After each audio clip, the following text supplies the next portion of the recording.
Alright folks, settle in, grab your popcorn or maybe a tranquilizer gun, please subscribe to my channel. I don't know what you're into. My name is David Atkins and let me tell you, I've seen some things. But nothing quite prepares you for this. Welcome to the wild side of Dubai, where the pets are more dangerous than your ex's cooking. A city of wonders, skyscrapers, and apparently a surprising number of people who look at a lion and think, you know what would look great in my passenger seat? We're peeling back the gilded curtain on a trend that's part status symbol, part extreme sport, and all parts completely bonkers. This is Dubai's untamed truth, and trust me, it's going to be a wild ride. First up on our list of things you probably shouldn't keep in your condo, the king of the jungle himself, the lion. Owning a lion in Dubai is a massive status symbol. It's like saying, I have so much money I can afford to feed this thing. You see these videos online, little lion cubs, all cute and fluffy, adorable until you remember they grow up to weigh 500 pounds. These aren't just big kitties, folks. We're talking apex predators. One playful swipe from an adult lion can crush bone. Imagine trying to explain that to your insurance company. The authorities in Dubai have outlawed private ownership, which is sensible, right? You'd think that would be the end of it, but this is Dubai. Where there's a will and a very large pile of cash, there's a way. These aren't just pets. They're living, breathing symbols of defiance. Next up, let's talk tigers. Tigers are the ninjas of the big cat world, powerful, unpredictable, and shockingly common among Dubai's elite. You see them all over Instagram, posing with influencers, looking like dangerous teddy bears. But those adorable cubs grow up into 600-pound ticking time bombs. They might tolerate humans, but their wild instinct is always there. One wrong move, and things can go very, very wrong. It's a high-stakes gamble with teeth. A life of confinement for Instagram likes and the thrill of danger. Alright, let's move from the furry and ferocious to the slithery and scary. Venomous snakes. Yes, you heard me. We're talking cobras, vipers, rattlesnakes. The kind of creatures that make Indiana Jones wet his pants. And they're not just out there in the desert, minding their own business, which is where frankly they belong. No, in Dubai, some folks like to keep them in custom-built tanks in their private villas. It's like an aquarium, but instead of pretty fish, you've got things that can kill you with a single angry look, or a bite. A single bite from some of these snakes could end a life in minutes. And yet, that doesn't stop some collectors from not only owning these things, but showing them off on social media. It's a risky hobby, not just for the owner, but for anyone who happens to be nearby if one of these slithery escape artists decides to go on an adventure. So you've got your lions, your tigers, your venomous snakes. What's next on the pets that could unalive you shopping list in Dubai? How about a crocodile? Yes, the prehistoric killing machines with a smile only a mother crocodile could love. And the big question is, what do you feed a pet that can kill you with a bite force of 3,700 psi? Apparently, the answer to the feeding question is fresh chicken. Lots and lots of fresh chicken. Some Dubai residents are reportedly raising Nile crocodiles in their backyards. Your typical suburban backyard might have a swing set, a barbecue grill, maybe a slightly neglected rose bush. Theirs, a prehistoric predator that's been perfecting the art of the ambush for millions of years. These aren't cuddly creatures. They are nearly impossible to tame. A crocodile doesn't bond with you, it tolerates you, probably while calculating the optimal moment to see if you taste like chicken. They operate on pure, ancient instinct. They see movement, they see heat, they see a potential meal. Trying to train a crocodile is like trying to teach a rock to fetch. It's just not going to happen, and you might lose a limb in the process of trying. It's a lifestyle choice that screams, I laugh in the face of common sense and also large reptiles with lots of teeth. Now let's talk about something that's a bit more culturally ingrained in the UAE, falconry. Falcons are legal, they're majestic, and they're a significant part of the heritage.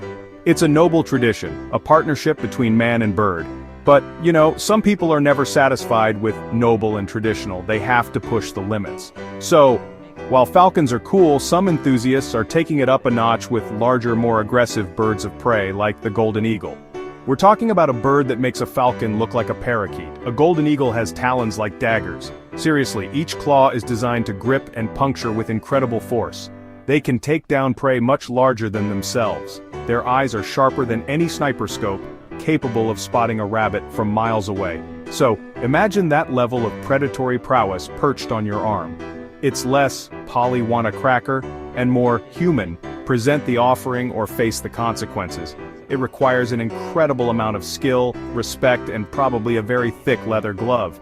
A misstep during training with a bird like this could mean stitches, or worse.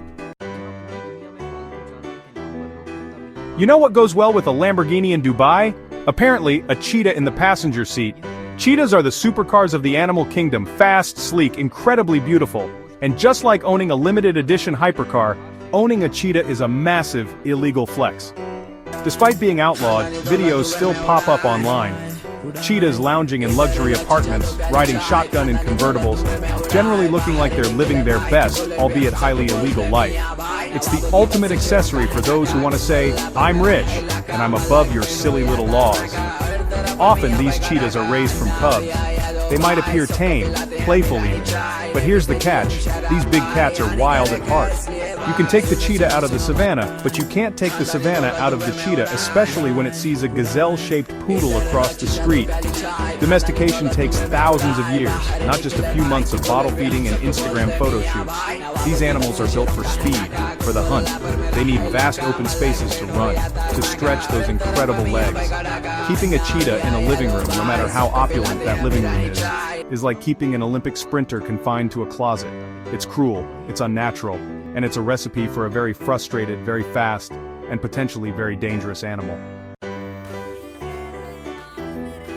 Now let's venture into the territory of man's best friend, or is it? Some owners in Dubai claim they have wolf dogs hybrid breeds that are part wolf, part domestic dog. Sounds kinda cool, right?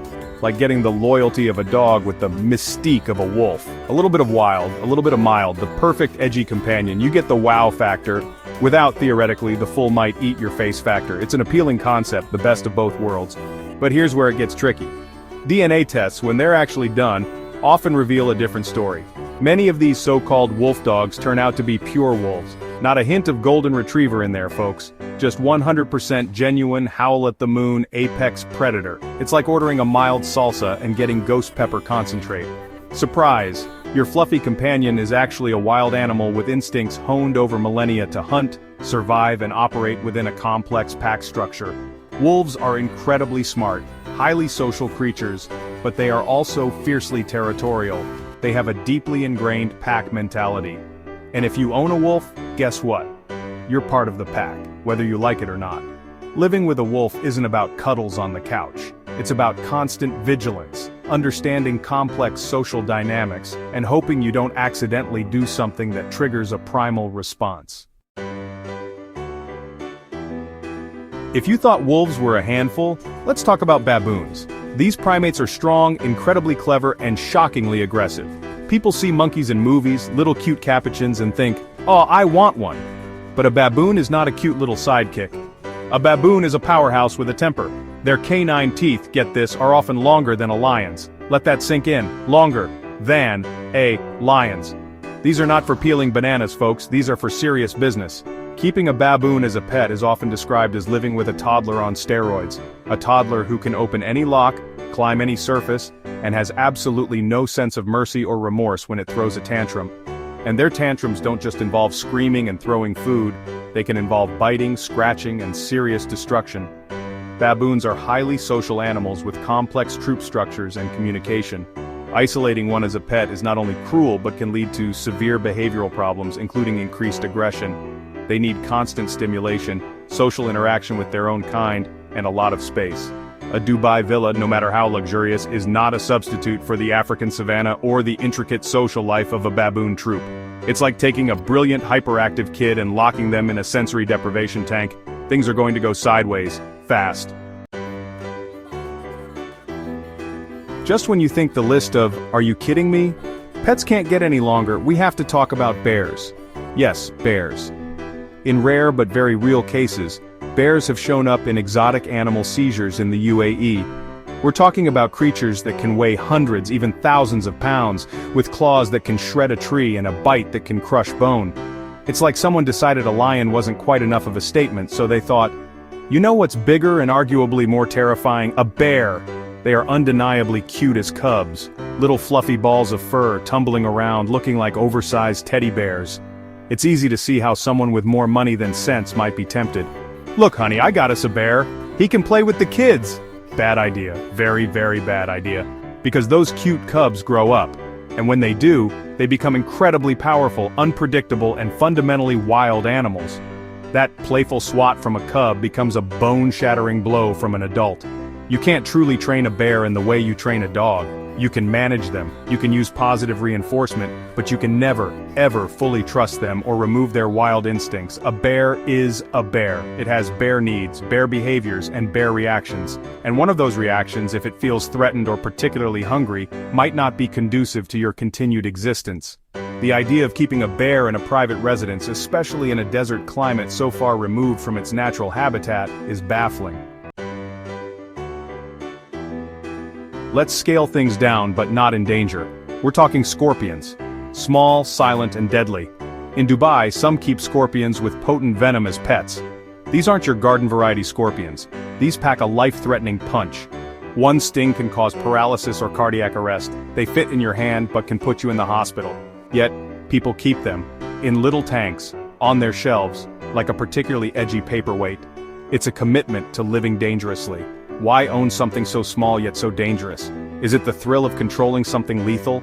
Or maybe it's the ultimate conversation piece. Oh, this little guy, that's Deathstalker, my pet scorpion. It makes asking to use the bathroom more cautious. In Dubai, danger like luxury is often a choice. It's about pushing boundaries, owning the unique, the rare, the forbidden. Outrow the price of wild beyond the gilded cage. So there you have it. A little peek into the wilder side of pet ownership in Dubai. From lions in living rooms to scorpions on shelves, it's a world that's as fascinating as it is, frankly, terrifying. Wild animals aren't toys. They're not status symbols to be acquired and discarded. These are complex, sentient beings with specific needs. The cheetah needs to run, the eagle needs to soar, the wolf needs its pack, and the lion needs its kingdom. Wild doesn't belong in a cage. Thanks for watching. I'm David Akinsunmi. Stay safe out there.